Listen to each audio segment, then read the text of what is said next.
میں نے کہا دراصل میں مٹھو سنگھ جی کے بارے میں آپ سے مزید معلومات حاصل کرنا چاہتا ہوں، بلکہ اب تو مسلمانوں کے ساتھ بے سہارا اور مظلوم ہندو عورتیں بھی اس کے ظلم و ستم سے محفوظ نہیں ہیں۔ اس کی بات سن کر میں تو چونکا ہی تھا۔ میں نے اسلم کے چہرے پر بھی حیرت کی جھلک دیکھی، لیکن مٹھو سنگھ کے اس منحوس آشرم میں 3 مسلمان بہنوں کو درپیش صورتحال دیکھ کر میرا دل دہل گیا تھا۔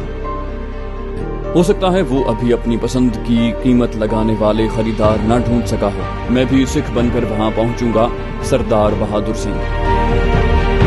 مجھے اپنی ان مظلوم بہنوں کو ہر قیمت پر مٹھو سنگھ کی قید سے آزادی دلانی ہے، چاہے اس کوشش میں اپنی جان سے ہاتھ دھونے پڑے۔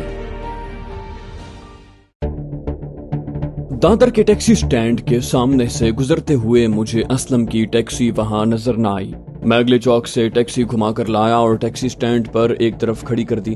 لگ بھگ فوراً ہی ٹیکسی کی صفائی کرنے والا لڑکا اپنی بالٹی اٹھائے آن پہنچا۔ میں نے اسے صرف کپڑا مارنے کا کہا اور 1 روپیہ تھما کر چائے والے کے کھوکھے کے پاس رکھی بینچوں پر جا بیٹھا۔ میں نے چائے کی پیالی ختم کی ہی تھی کہ اسلم کی ٹیکسی سٹینڈ میں داخل ہوتی نظر آئی۔ میں نے چائے کی قیمت چکائی اور اسلم کی ٹیکسی کے سامنے سے گزرتا ہوا ایک الگ تھلگ گوشے کی طرف چل پڑا۔ اس نے سر کی جنبش سے مجھے دیکھ لینے کا اقرار کیا۔ میرے 10 منٹ انتظار کے باوجود وہ میرے پاس نہیں آیا، بلکہ چائے پینے کے بعد ایک بار پھر ٹیکسی میں بیٹھ کر باہر کی طرف چل دیا۔ کچھ ہی دیر کے بعد ہماری گاڑیاں آگے پیچھے چلتے ہوئے ریلوے لائن کے اوپر سے گزرنے والا پل پار کر کے دھاراوی کی حد درجے گنجان آباد کچی بستیوں میں داخل ہو گئی۔ تنگ سڑکوں اور گلیوں پر انگنت موڑ مڑنے کے بعد ہم ایک چوک نما جگہ پہنچ گئے، جس کے 3 اطراف دکانیں اور ڈھابا نما توام خانے اور دیسی شراب کے اڈے وغیرہ تھے اور چوتھی طرف ایک بڑا سا جوہڑ تھا۔ اسلم کو ایک طرف ٹیکسی روکتے دیکھ کر میں نے بھی قریب ہی اپنی ٹیکسی کھڑی کر دی۔ اسلم ٹیکسی سے اتر کر میری طرف بڑھا اور مصافحہ کر کے کہا، بے فکر ہو کر اتر آؤ بھیا، یہ آزاد دنیا ہے، یہاں کسی کو کسی کی پرواہ نہیں ہے۔ میں نے اتر کر اس سے گلے ملنے کے بہانے کیمرے والا سگریٹ کیس اس کی واسکٹ کی جیب میں ٹھوس دیا، جو اس نے نکال کر اندر والی جیب میں منتقل کر دیا۔ میں اس دوران میں وہاں کے ماحول کا جائزہ لے رہا تھا۔ لگ بھگ سبھی کھانے پینے اور پینے پلانے کی جگہوں پر زبردست ہجوم نظر آ رہا تھا۔ ہر کوئی اپنی دھن میں مگن دکھائی دے رہا تھا۔ ہماری ٹیکسیوں کے علاوہ بھی وہاں درجنوں ٹیکسیاں اور آٹو رکشے کھڑے ہوئے تھے۔ وہ جگہ شاید ٹیکسی اور رکشہ ڈرائیوروں کا خاص ٹھکانہ تھی۔ مجھے بغور ارد گرد کا جائزہ لیتے دیکھ کر اس نے کہا، یہ دھاراوی کا علاقہ تاڑ وادی لین ہے، یہاں سب کھلا چلتا ہے، شراب، چرس، گانجا، جوا، جسم فروشی۔ روڈ پار پولیس اسٹیشن ہے، مگر کوئی وردی والا اس طرف آنے کی زحمت نہیں کرتا، ان کا حصہ وہیں پہنچ جاتا ہے۔ میں نے کہا، پھر تو بہت خطرناک بھی ہوگا، اجنبی تو اس طرف کا رخ نہیں کر سکتے۔ اسلم نے مسکراتے ہوئے کہا، یہاں صرف ایسے لوگوں کو خطرہ ہے جن پر پولیس کے مخبر ہونے کا شبہ ہو، اس لیے ہر نئے بندے کی چوری چھپے کڑی نگرانی کی جاتی ہے اور کسی پر شک گہرا ہو جائے تو کسی بھی کونے کھدرے میں روک کر تلاشی لی جاتی ہے، اور شبے کی تصدیق ہونے پر اگلے دن اسی گندے جوہڑ سے اس کی گلا کٹی لاش برآمد ہوتی ہے۔ میں نے کہا، اس کا مطلب ہے اگر میں اکیلا یہاں آتا تو میرے لیے بھی خطرہ ہوتا۔ اس نے اس بات میں گردن ہلائی، بولا، اس کی وجہ یہ ہے کہ مجھے یقین ہے کہ تم یہاں آنے کے بعد نہ شراب کے اڈے پر جاتے اور نہ ہی کسی جوئے خانے پر قسمت آزمائی کرتے، ظاہر ہے جسم فروشی کے کسی اڈے کا رخ بھی نہ کرتے، تو اس طرح تمہاری بلا وجہ یہاں آمد تمہیں خود بخود مشکوک بنا دیتی۔ جانے کیوں مجھے یکایک شرارت سوچی۔ میں نے کہا، اس کا مطلب تو یہ بھی ہے اسلم بھائی کہ آپ یہ سب شوق کرنے کے لیے یہاں کا رخ کرتے ہیں، ورنہ اب تک آپ کی لاش بھی اس جوہڑ سے برآمد ہو چکی ہوتی۔ میری بات سن کر انہوں نے زوردار قہقہ لگایا اور پھر کہا، بھیا تم بہت تیز آدمی ہو، باتوں میں بندے کو گھیرنا تمہیں خوب آتا ہے، باقی اتنی سمجھ تو ضرور رکھتے ہوگے کہ کوئی بھی بندہ اتنی آسانی سے اپنا پول کسی کے سامنے نہیں کھولتا۔ میں نے کہا، اچھا اتنا تو بتا دو کہ ہم انہی میں سے کوئی شوق پورا کرنے یہاں نہیں آئے تو کیا اس مہاشے گربچن سنگھ ساندھو سے ان شغل خانوں میں کہیں ملاقات ہوگی؟ میری بات سن کر وہ سنجیدہ ہو گیا، بولا، نہیں، اس کی اب ایسی حالت نہیں ہے کہ اس طرح کی عیاشیاں کر سکے۔ مجھے صبح پتہ چلا ہے کہ اس کی طبیعت بہت خراب ہے اور وہ ٹیکسی لے کر گھر سے نہیں نکلا، وہ اسی آبادی میں رہتا ہے، ہم ملنے کے لیے اس کے گھر جا رہے ہیں۔ یہ کہہ کر وہ ایک گلی کی طرف بڑھا۔ میں نے اس کے ساتھ چلتے ہوئے پوچھا، اسے کوئی خطرناک بیماری لاحق ہے؟ اسلم نے دھیمے لہجے میں کہا، وہ بلانوش ہے، جانے کتنے برسوں سے شراب کی لت میں گرفتار ہے، گھٹیا دیسی شراب کی کثرت نے اس کا جگر تباہ کر دیا ہے۔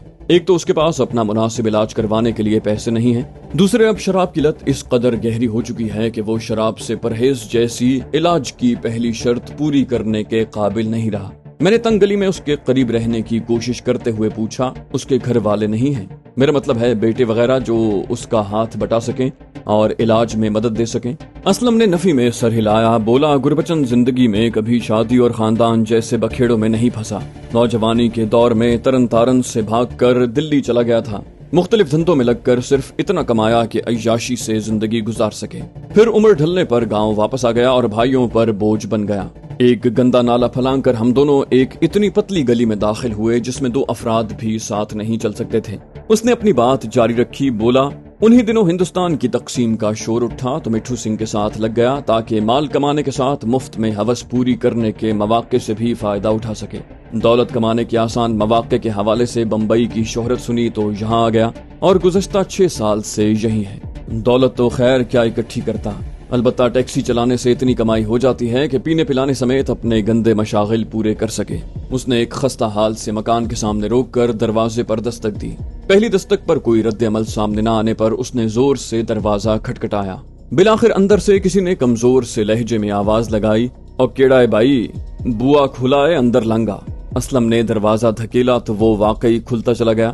ہم ایک تنگ گلیارے سے گزر کر آگے بڑھے تو ایک کمرہ سامنے تھا، چھوٹے صحن میں ایک باورچی خانہ بھی تھا، لیکن برائے نام روشنی میں ایسے کوئی آثار دکھائی نہ دیے کہ اسے کبھی کھانا پکانے کے لیے استعمال کیا گیا ہو۔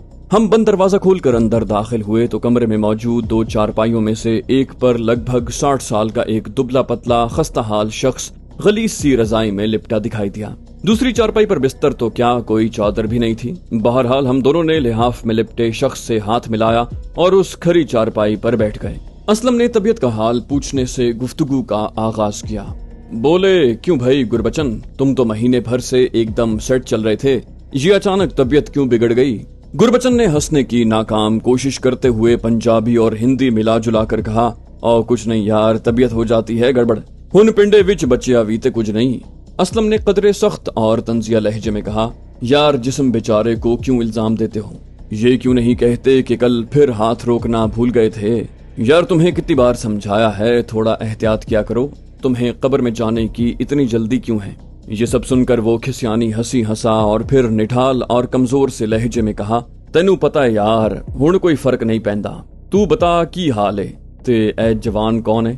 اسلم نے کہا، میں بالکل ٹھیک ہوں، یہ میرا دوست اروند سوامی ہے، یہ بھی ٹیکسی چلاتا ہے، بہت اچھا اور عزت دینے والا لڑکا ہے، آج ملنے آیا تھا، باتوں باتوں میں تمہارا ذکر آیا تو اسے تمہاری زندگی کی داستان میں گہری دلچسپی محسوس ہوئی اور یہ ساتھ چلا آیا۔